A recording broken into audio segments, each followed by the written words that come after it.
You're listening to Underground History, a collaboration between Jefferson Public Radio and the Southern Oregon University Laboratory of Anthropology, or SOULA. I'm your host, Chelsea Rose, and each episode we take a deep dive into little known aspects of history in Oregon and beyond. Summer is tomato and peach and archaeology season. And on today's episode, we're going to catch up with Chris Ruiz, Deputy Director of the Archaeological Research Division at the University of Oregon Museum of Natural and Cultural History. And he's just one of the many archaeologists across the state returning from the field with dusty boots and a stockpile of new data. So, Chris, welcome to the show. Oh, thanks for having me. Yeah, so I wanted to frame our discussion today as sort of a field school roundup. SOU and U of O both ran field schools this year, so did other folks, but I thought it'd be interesting for our listeners to hear a little bit about this important rite of passage for archaeological students. And funnily enough, I was reminded this morning that my field school was exactly 20 years ago, and I know that because it was during Hurricane Katrina, and I remember watching the footage. Actually, the both of us did together each evening when I came back from the field. But why don't we start out with, where did you do your field school? Well, I did my field school in Albuquerque, New Mexico. It was actually a Folsom Age site on the West Mesa of Albuquerque, like across the city from where I actually grew up. Oh, So, awesome. Totally different from what you did this summer with your students at the U of O. yeah, absolutely. A full 180. So, field schools provide a lot of valuable training for archaeologists, but they're also a really important tool for research because you get to bring a lot of labor to the site without having to pay for it. So, how have field schools provided the opportunity for you to check out places that you wouldn't normally be able to? I'm curious because I know that this particular spot you visited a couple times now is made possible by kind of embedding it in this educational experience.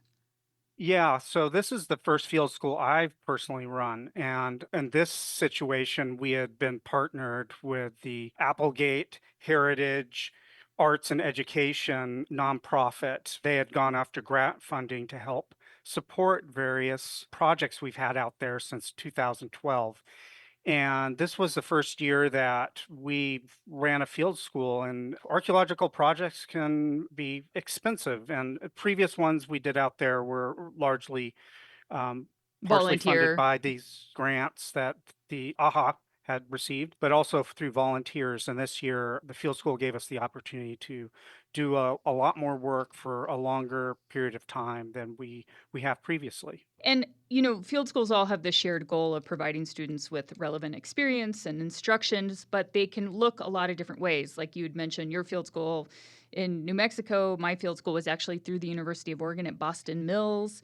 But our field school, the one that I just ran this summer, we camped together for a month and kind of hopped around the state. And yours was a commuter school, which meant that everybody got to go home at night. So when you're building your field schools and designing a course, like what factors are you weighing to kind of present the option to the students? Yeah, I think when we were designing our field school, we were really interested in being able to offer it to students that might not have the ability to go out for long stretches. Their schedules wouldn't allow that, so they might have, jobs on the weekend or during the evenings, and they might have pets or family.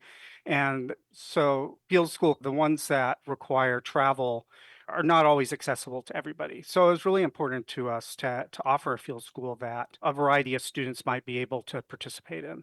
Yeah, that's great. So it is kind of hard for folks to pack up for, our field school was a month, but others are 6 weeks or longer. And that's a big chunk of time in the summer to devote to, this kind of thing. So that's cool that you guys have options for folks, especially folks in the Eugene area. It wouldn't be so helpful if somebody was not in that area. They had to be near their commuting distance, I guess, huh? Well, yeah, and actually, we were fortunate to be joined by some students that were more local to northern Douglas County and southern Lane County. So a student was from Cottage Grove, and another one was in Roseburg. So, that proximity to Yoncalla was really fortunate for those two students. And you mentioned this was the first field school that you'd ever been the instructor on, but the U of O has a long track record of doing lots of field schools and some that are producing really, really important information like Paisley Caves and Connolly Caves and those in Eastern Oregon. Yeah, absolutely. The museum has had field schools for decades. Yeah. So you're in a legacy, or I guess a tradition of field schools through the University of Oregon. And did you guys was that the only one you ran this summer? Because I know sometimes you have multiple from the U of O. Yeah, there was actually another, field school, but it was in California, and Oh. it was directed by Dr. Gabe Sanchez. Oh, okay. So our field school had a focus on public archaeology, which meant we had a lot of public facing events, talks, and activities that were embedded through the project. And this created a lot more work for me, but it also was a really important strategy for building engagement and community support. And I know that your field school, like you said, is tied into this larger project that is really engaged with the public and the community. So I'm wondering, like, what that looked like for you this year. Like, what was that collaboration like with the folks who have been working at the Applegate house and, the community that really is interested in that site? Yeah, so the, Applegate House is the oldest continuous or reportedly the oldest continuously owned property in Oregon and the family ownership. And the family continues to own it, but they also have a board that helps manage the property and raise funds for the replacement of the roof. They raised a lot of money because that was an expensive undertaking. So, throughout the project, we had family members were out there a lot and friends. And then, of course, the board members helped prepare this wonderful meal, like a lunch for the students. And that was a Oh, really, awesome. yeah, a really nice time. And, the family invited us into the old house and let us stage lectures and the living room and would join us to hear guest lectures that would join us for the field school. That's so awesome. You're listening to Underground History on the Jefferson Exchange. I'm your host, Chelsea Rose, and today we are talking field schools with Chris Ruiz. So that, embedding your work and your project and class in with this larger kind of collaborative effort, I think that's such an important thing about, some of the opportunities that we have today as archaeologists. It wasn't always the case. Sometimes archaeology was very, secret, and there's worries about looting, or really folks would be territorial about, discoveries and wanting to make sure they claimed it as their own findings. But I think that it's exciting to be working in a time where we can really do this community engaged work. And what do you think that adds for the students that are having this experience with you? Yeah, I think the community element really highlights why archaeology is important. And so the students, I think, through that process, see how their work can expand the stories, Yeah. Oregon's stories, and why those stories are important and how they impact the communities that we typically work in. And at the end of the class, most students have a pretty good idea of whether archaeology is for them or not. So, our show producer here today took my class, Charlie, last year. And one of the things that they walked away with was being cured of their interest in becoming an archaeologist, which is good to know. So, what do you Yeah. think is the most challenging thing that you teach students, or one of the things that you really want to make sure that they take away from the experience? Yeah, I think for me, I want to allow them the chance to learn field techniques and archaeological techniques, whether it's using a shovel or a trowel, but always working within those, the really meticulous way we excavate and learning how to do that and getting comfortable with it.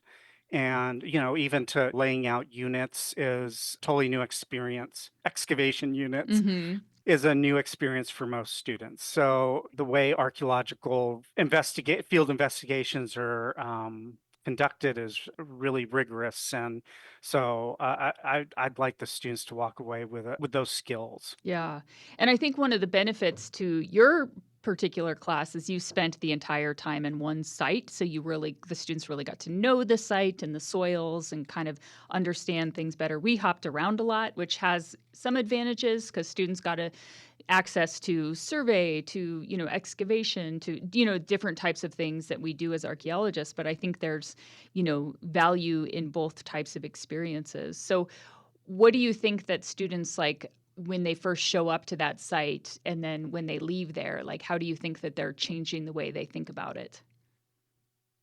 I think they, are familiar with archaeology from a textbook example, but the field work element's probably a mystery. So, all those things that go into documenting, doing archaeological documentation is you're excavating, like describing soils and, changes in artifacts as you're excavating down and how deep you go. All those are new things. And I think students at first, they might not find a very, they might not be finding much and it might be disappointing. But as they hear about the site at large, and what other students are finding, they start realizing that it's not just about, the big discoveries, it's about understanding the site. So even excavation units that aren't productive are telling us something about, the distribution or the concentrations or the use areas at a site. And it's actually interesting. You mentioned we kind of focused on two areas at Applegate, and one was a much larger, almost an acre, where we had units spread very spread out, and we were looking for the remains of a blacksmith shop. And some of those units were, not interesting on their own, but when you start to piece them all together, we start to kind of hone in on an area that we thought was promising. Oh, that's cool. Did you use ground penetrating radar at all? We have in the past, but not at that particular portion of the site. So that was something that I think we'd like to try in the future. Uh-huh. Yeah. Yeah, and what you mentioned that you had lectures and stuff. So what kind of talks did you have, or what kind of programming, or was it just you guys being like, here's everything you need to know about nails, or like what was going on there? Yeah, well, we had, workshops that were focused on historical artifact identification. We had guest lectures on identifying faunal remains or animal bone and macrobotanical remains. And also, we also had a guest lecture that discussed curation of artifacts. What happens to all this material after, it's been taken Yeah. back to a lab, analyzed, reported, and then, what happens to everything after that Yeah, process? I remember when I first started out, I was like so excited when we'd find whole bottles or something. And now that I've been doing this a while, when I see a whole bottle, it's like, ugh, it's going to take up so much space. So we get jaded. That's I mean, funny. when you can find the same amount of information from, key parts of it if it's broken. So it's kind of good to remind folks that curation, and the constraints and the realities and the responsibility of like holding on to this stuff forever and ever and ever has its own challenges. So Yeah, absolutely. so I just wanna kind of, end on a note, like, how do you measure the success in field school? We're both freshly back from the field, and we can't really, like, reveal big findings because we don't have them all figured out yet, but there's often a good sense of accomplishment, of what how the project went. So what's your kind of takeaway after being at this field school, and what's next for you on this project? Yeah, well, I mean, for me, one of the things was the students had a final paper where they kind of reflected on their field school experience. And I was really excited to see so many, sharp observations about, the archaeology and what we were finding and how we might approach it in the future. And I felt like that was success because they were starting to think like archaeologists. Oh, that's exciting. Yeah, and Yeah. and will these be students that you'll be able to work with again in the coming school year? Do you kind of recruit from the crop of the field school? Yeah, well, some of them are gonna probably go, they had already graduated, so Mhm. they're looking towards careers in cultural resource management as, archaeologists, and then some of them are still working on their degrees. So this fall, we plan to offer what's called a PLE, or practical learning experience course, that will invite the students in to participate in the lab work, the The cataloging and back end. inventorying of the artifacts we found. And some of the students I hope to work with on, some museum projects in the very near future. That's great. That's great. Well, thanks so much, Chris, for joining us, and best of luck with your project.